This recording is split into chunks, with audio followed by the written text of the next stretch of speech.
Hello friends, ഇന്നത്തെ എപ്പിസോഡിൽ കാട്ടിൽ നിന്ന് തേൻ ശേഖരിച്ചതിന് ശേഷം മടങ്ങിയെത്തിയ മീനാക്ഷിയുടെ മുഖത്ത് തേനീച്ചകൾ കുത്തിയതിന്റെ പാടുകൾ കണ്ട് അവിടെ എല്ലായിടത്തും ഓയിന്റ്മെന്റ് പുരട്ടി കൊടുക്കുകയാണ് കാർത്തിക്. അങ്ങനെ കാർത്തിക് തന്റെ മുഖത്തും കയ്യിലുമൊക്കെ ഓയിന്റ്മെന്റ് പുരട്ടുന്ന സമയത്ത് കാർത്തിക്കിനോട് മീനാക്ഷി ചോദിച്ചു, അല്ല, ഈ കടന്നിലെ കൂട്ടം എന്നെ തന്നെ എന്തിനാ കടിച്ചത് എന്ന് ചോദിച്ചു. അത് കേട്ടതും ഉടനെ കാർത്തിക് പറഞ്ഞു, അതെ, കടന്നലുകൾക്ക് പൂർവ്വ വൈരാഗ്യമൊന്നുമില്ല ഒരാളെ തന്നെ വന്ന് കുത്താനായിട്ട്.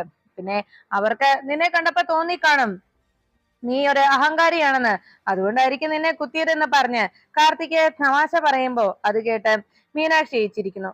അത് കണ്ട് കാർത്തികും ചിരിച്ചുകൊണ്ട് മീനാക്ഷിയുടെ കയ്യിലെ മുഖത്തുമൊക്കെ ഓയിൽമെന്റ് പുരട്ടി കൊടുക്കുന്ന കണ്ടപ്പോ കാർത്തികിനോട് മീനാക്ഷി പറഞ്ഞു, അതെ, നിങ്ങളിങ്ങനെ തമാശ പറയുമ്പോ ACPയെ കാണാനേ നല്ല ഭംഗിയാ, അല്ലാത്തപ്പോഴുണ്ടല്ലോ ഒരു ഭീകര രൂപവുമാണ് എന്ന് കാർത്തികിനോട് മീനാക്ഷി മറുപടി പറഞ്ഞു. അത് കേട്ടതും ചിരിച്ചുകൊണ്ട് കാർത്തിക് അങ്ങനെ തന്റെ ജോലി തുടർന്നുകൊണ്ടിരിക്കുമ്പോ പെട്ടെന്ന് കുഞ്ഞ് കരയുന്ന ശബ്ദം കേട്ടു. അയ്യോ, കുഞ്ഞെണീറ്റു, ഞാൻ എടുക്കാം എന്ന് പറഞ്ഞ് മീനാക്ഷി കുഞ്ഞിനെ എടുക്കാനായി പോകാൻ തുടങ്ങിയതും കാർത്തിക് പറഞ്ഞു, വേണ്ട മീനാക്ഷി, നീ ഇവിടെ ഇരുന്നോ, ഞാൻ കുഞ്ഞിനെ എടുത്തോളാം എന്ന് പറഞ്ഞ് കാർത്തിക് വേഗം തൊട്ടിലിൽ കിടക്കുന്ന കുഞ്ഞിനെ എടുക്കാനായി അരികിലേക്ക് ചെന്നു. കുഞ്ഞിനെ കയ്യിലെടുത്ത് ആരാരോ അച്ഛന്റെ മോൾ ആരാരോ എന്നൊക്കെ പറഞ്ഞ് താരാട്ടൊക്കെ പാടിക്കൊണ്ട് അങ്ങനെ കാർത്തിക് കുഞ്ഞിനെ ഉറക്കാനായി നോക്കുന്നു. കാർത്തികിന്റെ താരാട്ട് കേട്ട് കുഞ്ഞ് വീണ്ടും കരച്ചിൽ കൂട്ടുന്നത് കണ്ട് മീനാക്ഷി കാർത്തികിനെ നോക്കി ചിരിച്ചുകൊണ്ട് നിന്നു. അപ്പോഴേക്കും കാർത്തിക് മീനാക്ഷിയോട് ചോദിച്ചു, അല്ല, ഞാൻ താരാട്ട് പാടിയിട്ടും മോൾ എന്താ ഉറങ്ങാത്തത് എന്ന് ചോദിച്ചപ്പോ ഉടനെ മീനാക്ഷി പറഞ്ഞു, അതെ, കൊച്ചിന് തോന്നിക്കാണും ഏതോ സോമില്ലില് അവിടുത്തെ തടി അറക്കുന്ന ശബ്ദം കേട്ട് കൊച്ചു പേടിച്ചു കാണും, അതായിരിക്കും കുഞ്ഞു ഉറങ്ങാത്തത് എന്ന് മീനാക്ഷി മറുപടി നൽകി. അത് കേട്ടതും കാർത്തിക് പറഞ്ഞു, പിന്നെ ഞങ്ങൾ പോലീസുകാരുടെ ഉള്ളിലും പാട്ടുകാരൊക്കെ ഉണ്ട്, ഗായകരൊക്കെ ഉണ്ട് കേട്ടോ എന്ന് കാർത്തിക് മീനാക്ഷിയോട് പറയുമ്പോ മീനാക്ഷി വേഗം കാർത്തികിന്റെ അരികിലേക്ക് ചെന്നു. എന്നിട്ട് കുഞ്ഞിനെ കയ്യിലെടുത്തു. ഇങ്ങിതാ എന്ന് പറഞ്ഞ് കുഞ്ഞിനെ കയ്യിലേക്ക് എടുക്കുകയും കുഞ്ഞിനെ കയ്യിൽ പിടിച്ചുകൊണ്ട് പതുക്കെ കുഞ്ഞിനെ പാട്ടുപാടി കയ്യിലിരുത്തി താലോലിച്ചുകൊണ്ട് അങ്ങനെ ഇരിക്കുമ്പോ കുഞ്ഞ് കരച്ചിൽ നിർത്തുന്നത് കാർത്തിക് കണ്ടു. ഉടനെ മീനാക്ഷി കാർത്തികിനോട് പറഞ്ഞു, കണ്ടോ, അമ്മ കുഞ്ഞിനെ കയ്യിലെടുത്തപ്പോ കുഞ്ഞിന്റെ കരച്ചിൽ നിന്നത് അമ്മയ്ക്കറിയാം, അമ്മയാണ് കുഞ്ഞിനെ എടുത്തതെന്ന് കുഞ്ഞിന് മനസ്സിലായി, അതുകൊണ്ടാണ് അവള് ഉടനെ തന്നെ കരച്ചിൽ നിർത്തിയത്. പിന്നെ വാവേ, നിന്റെ അച്ഛനുണ്ടല്ലോ ചില സമയത്തെ വലിയ കടുവയുടെ സ്വഭാവമാണ്, നമ്മളെയെല്ലാം പിടിച്ചു തിന്നാൻ ഒരുങ്ങി നിൽക്കുന്ന കടുവയുടെ സ്വഭാവം.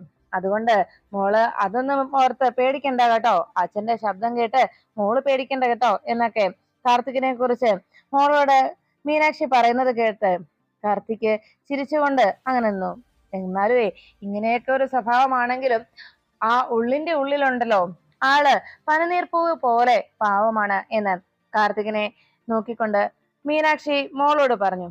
അതെല്ലാം കേട്ട് കാർത്തിക് മീനാക്ഷിയെ നോക്കി നിൽക്കുന്നത് കണ്ടതോടെ മീനാക്ഷി ചോദിച്ചു, എന്താ എന്താ ഇങ്ങനെ നോക്കി നിൽക്കുന്നത് എന്ന് ചോദിച്ചതും മീനാക്ഷിയുടെ അരികിലേക്ക് ചെന്ന് ആ കുഞ്ഞിനെ ഒന്ന് മുടിയൊന്ന് തലോടി കൊടുത്തുകൊണ്ട് കാർത്തിക് മോളുടെ മുഖത്ത് ഒരു ഉമ്മ കൊടുത്തു. അങ്ങനെ കുഞ്ഞിനൊരു ഉമ്മ കൊടുത്തിട്ട് കാർത്തിക് അവിടെ നിന്ന് പോകുമ്പോ കാർത്തികിന്റെ മാറ്റങ്ങൾ കൃത്യമായി മനസ്സിലാക്കിയ മീനാക്ഷി കാർത്തിക് മുമ്പ് എങ്ങനെയാണോ പെരുമാറിയിരുന്നത് അതിൽ നിന്നൊക്കെ കാർത്തികിന്റെ സ്വഭാവത്തിൽ മാറ്റമുണ്ടായി എന്ന് തിരിച്ചറിയുന്നു. അതിനുശേഷം കാർത്തിക് അവിടെ നിന്ന് പുറത്തേക്ക് ഇറങ്ങി പോകുമ്പോ എന്തായാലും ACPയുടെ സ്വഭാവം ആ പഴയ ACPയിലേക്ക് തിരിച്ചു പോയിക്കൊണ്ടിരിക്കുകയാണ് എന്ന ആശ്വാസത്തിൽ മീനാക്ഷി കുഞ്ഞിനെ താലോലിച്ചുകൊണ്ട് ഉറക്കാനായി ശ്രമിച്ചു. അപ്പോഴാണ് പുറത്ത് അടുപ്പ് കൂട്ടി കഞ്ഞി ഇടാനുള്ള ശ്രമം നടത്തുകയായിരുന്നു ജയറാം. കഞ്ഞി വെന്തതിന് ശേഷം അതൊന്ന് ഊറ്റാനായിട്ട് വല്ലാതെ ഒറ്റ കൈകൊണ്ട് പ്രയാസപ്പെടുന്നത് അതുവഴി വന്ന നന്ദിനി കാണാനിടയായി. ഈ ജയേട്ടൻ എന്താ ഈ ചെയ്യുന്നത്, കഞ്ഞി വെക്കുകയാണോ എന്നൊക്കെ നന്ദിനി സംശയത്തോടെ ആലോചിച്ചു. ഉടനെ 3 നേരവും ഭക്ഷണം കൊടുക്കുന്നുണ്ടല്ലോ, പിന്നെ എന്തായിരിക്കും ജയേട്ടൻ ഇങ്ങനെയൊക്കെ ചെയ്യുന്നത് എന്ന് ആലോചിച്ച് സംശയത്തോടെ നന്ദിനി അങ്ങനെ നോക്കി നിൽക്കുമ്പോ ജയരാമൻ കഞ്ഞി വെന്തോ എന്ന് കൈകൊണ്ട് പതുക്കെ തൊട്ടു നോക്കി. അതിനുശേഷം ഇതെങ്ങനെയൊന്ന് വാർക്കാം, ഇതൊന്ന് ഊറ്റിയെടുക്കാൻ എന്താ ഒരു പോംവഴി, ഞാനിപ്പോ ഒറ്റ കൈയിനായി പോയില്ലേ എന്നെല്ലാം ആലോചിച്ച് ജയരാമൻ ആകെ പ്രയാസപ്പെട്ടു. എങ്കിലും ഒന്ന് വാർക്കാം, എങ്ങനെയും വാർക്കാനായി പരിശ്രമിച്ചല്ലേ പറ്റൂ എന്ന ചിന്തയിൽ ജയരാമൻ വേഗം ആ കഞ്ഞിക്കലം ഒറ്റ കൈകൊണ്ട് പിടിക്കാനായി ശ്രമിച്ചു. ആ കഞ്ഞിക്കലം ഒറ്റ കൈ കൊണ്ട് പിടിച്ച് അതിൽ നിന്ന് കഞ്ഞി ഊറ്റിയെടുത്ത് തനിക്ക് കഴിക്കാനായി എടുത്ത് മാറ്റി വെക്കാൻ ജയരാമൻ ശ്രമിക്കുമ്പോൾ കഞ്ഞിക്കലം പതുക്കെ എടുത്ത് വെക്കുന്ന സമയത്ത് കൈ തെറ്റിപ്പോകുന്നത് മാറി നിന്ന് നന്ദിനി കണ്ടു. ഉടനെ തന്നെ നന്ദിനി അരികിലേക്ക് ഓടിയെത്തി. ചേട്ടൻ എന്തായി ചെയ്യുന്നത്? മാറിക്കേ, ഞാൻ കഞ്ഞി വാർക്കാം എന്ന് പറഞ്ഞ് ജയരാമനോട് മാറിയിരിക്കാനായി നന്ദിനി അറിയിച്ചു. അതിനുശേഷം നന്ദിനി വേഗം ആ കഞ്ഞി ഊറ്റി. ഈ കാഴ്ച കണ്ട് ജയരാമൻ നോക്കി നിന്നു. അതിനുശേഷം നന്ദിനി പറഞ്ഞു, അല്ല, ഈ കൈ വയ്യാതിരിക്കുകയല്ലേ? ഈ വയ്യാത്ത കൈയും വെച്ച് എന്തിനാ ജയേട്ടൻ ഇങ്ങനത്തെ പണിയൊക്കെ കാണിക്കുന്നത്? ഇനി ഒറ്റ കൈ കൊണ്ട് ഇതുപോലെയൊക്കെ ചെയ്യാൻ പാടുണ്ടോ എന്ന് ജയരാമനോട് നന്ദിനി അന്വേഷിച്ചത്. ജയരാമൻ പറഞ്ഞു, അല്ല, ഇനി കഴിവതും ആരെയും ബുദ്ധിമുട്ടിക്കാതെ ജീവിക്കാമെന്നാണ് ഞാൻ കരുതിയത്. അതുകൊണ്ടാണ് ഞാൻ തന്നെ കഞ്ഞി വെക്കാൻ തീരുമാനിച്ചതെന്ന് ജയരാമൻ അറിയിച്ചത്. നന്ദിനി ചോദിച്ചു, അല്ല, 3 നേരവും ആഹാരം ഞാൻ ഉണ്ടാക്കി കൊടുത്തു വിടുന്നുണ്ടല്ലോ, പിന്നെന്തിനാ ഇങ്ങനെയൊക്കെ ചെയ്തത് എന്ന് ജയരാമനെ വീണ്ടും നന്ദിനി ശകാരിച്ചു. അത് കേട്ടതും ജയരാമൻ പറഞ്ഞു, ആർക്കും ഒരു ബുദ്ധിമുട്ടാകണ്ട എന്ന് കരുതി, അതുകൊണ്ട് തന്നെ എന്ന് പറഞ്ഞപ്പോ, എന്തായാലും എന്റെ പരോളൊക്കെ തീരാറായി. എങ്കിലും ഇത്രയും ദിവസം ഈ വീട്ടിൽ കഴിഞ്ഞ ഇത്രയും ദിവസം എന്റെ മനസ്സിൽ ഓർത്തു വെക്കാനായിട്ടുള്ള കുറെ നല്ല നിമിഷങ്ങൾ ഉണ്ടായിട്ടുണ്ട്. എനിക്ക് ഇവിടെ നിന്ന് കിട്ടിയതൊന്നും ചെറുതല്ലാത്ത സന്തോഷങ്ങൾ തന്നെയായിരുന്നു എന്ന്.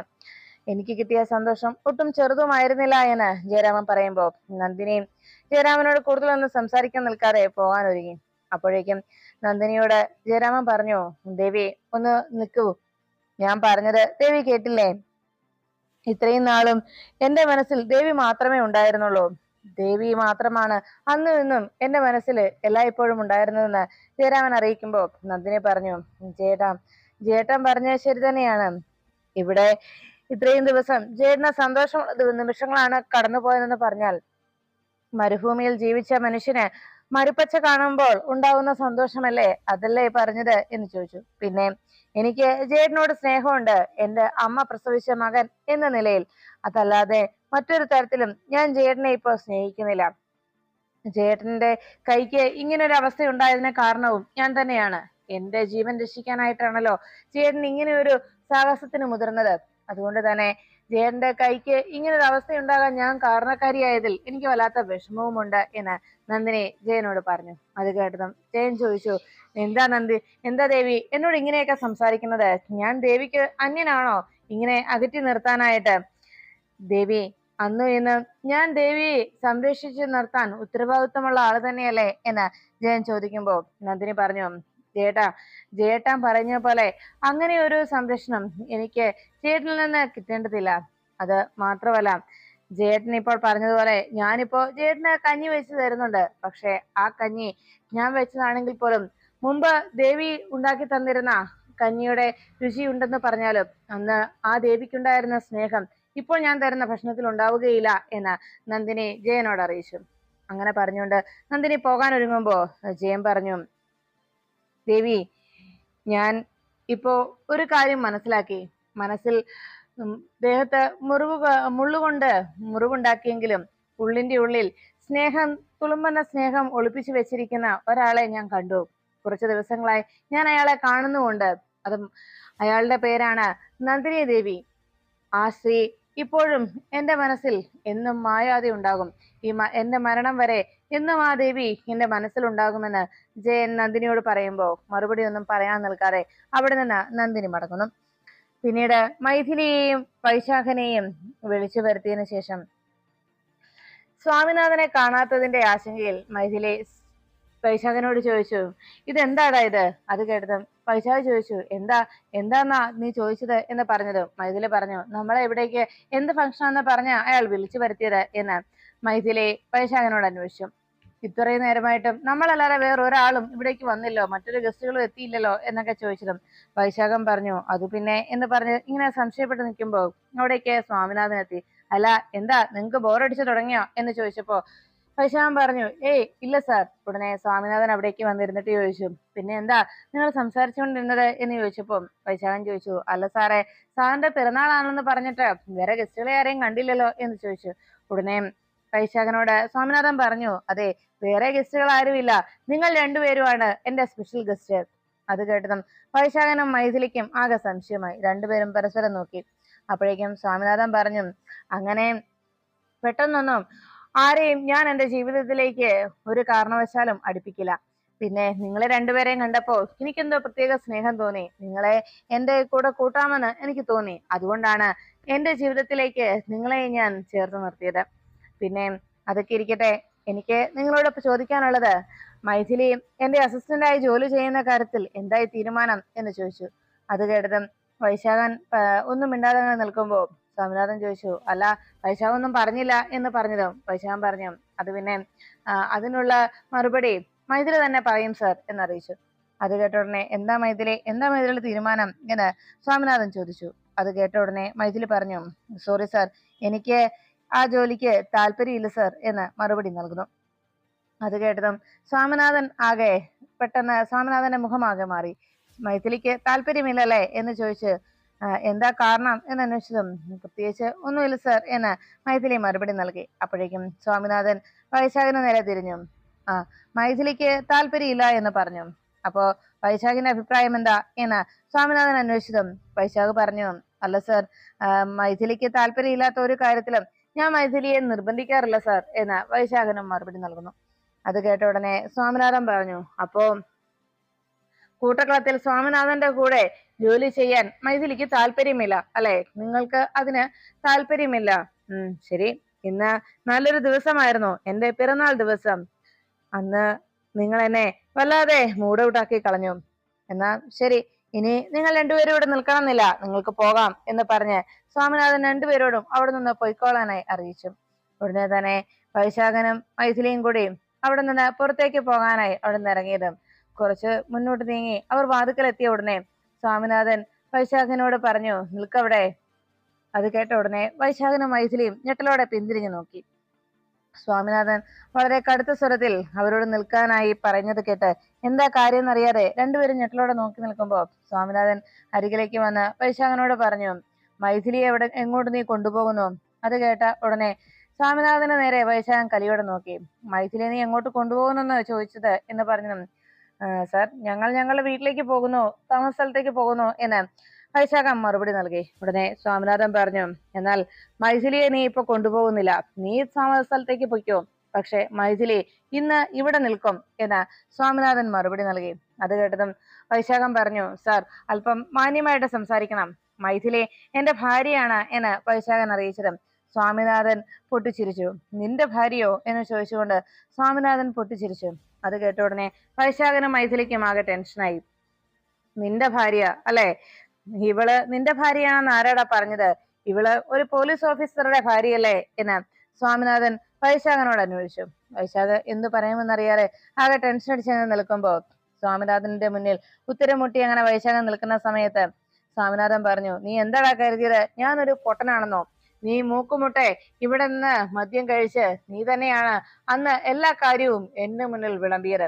എല്ലാം നീ തന്നെയാണ് എന്നോട് പറഞ്ഞത്. ഇവളുടെ ഭർത്താവ് ആ പോലീസ് ഉദ്യോഗസ്ഥൻ കലിപൂണ്ട് നിങ്ങളെ തെരഞ്ഞു നടക്കുകയാണെന്നുമൊക്കെ നീ എന്നോട് പറഞ്ഞിരുന്നു. എന്താ നീയൊക്കെ ഇവിടെ ഉണ്ടെന്നുള്ള വിവരം ഞാൻ ആ പോലീസ് ഓഫീസറെ അറിയിക്കട്ടെ എന്ന് സ്വാമിനാഥൻ അന്വേഷിച്ചു.